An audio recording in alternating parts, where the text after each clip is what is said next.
Hello everyone. In this video, you're going to see how to compute the business income of Sri Durga Cotton Mills Limited. Now we know that to compute the business income, first of all, you have to take the net profit as per the profit and loss account. Then we have to add back all the inadmissible expenses. So under this problem, the first item will be audit fees, which has been paid in cash in excess of rupees 10,000.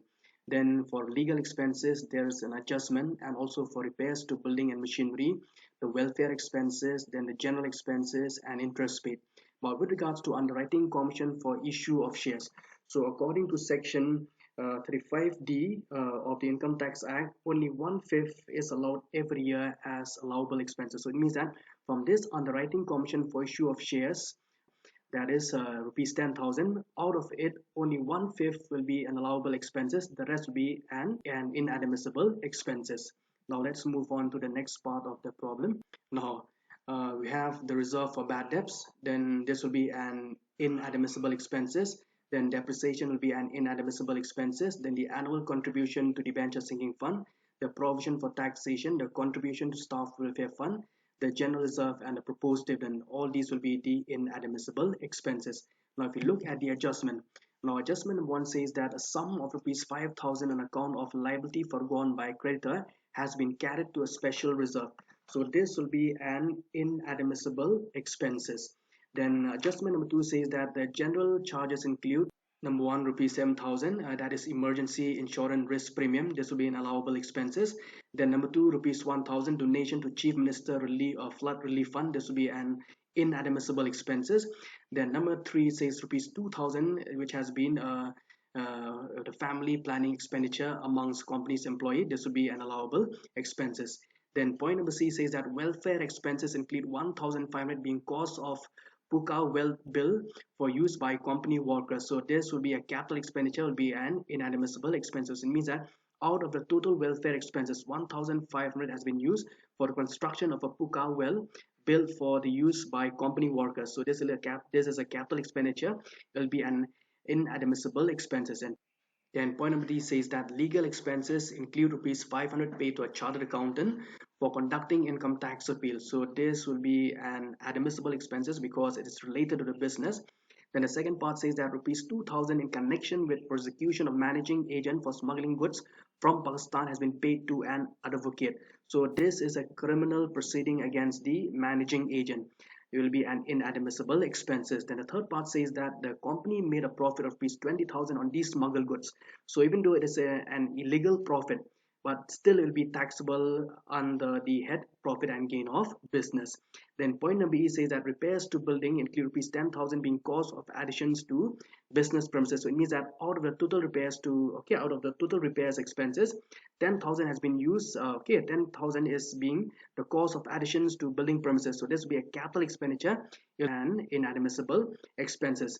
Then depreciation, which has been calculated as per the act, which is 27,500. This will be deducted from the net profit. Then the last point number G says that interest paid includes a payment of interest of rupees 20,000 to a friend in England, whom he borrowed rupees 2 lakhs and no TDS has been paid.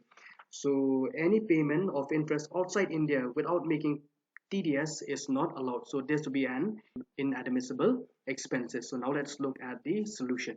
So we have to take first for the profit as per the profit and loss account, that is 1,66,000.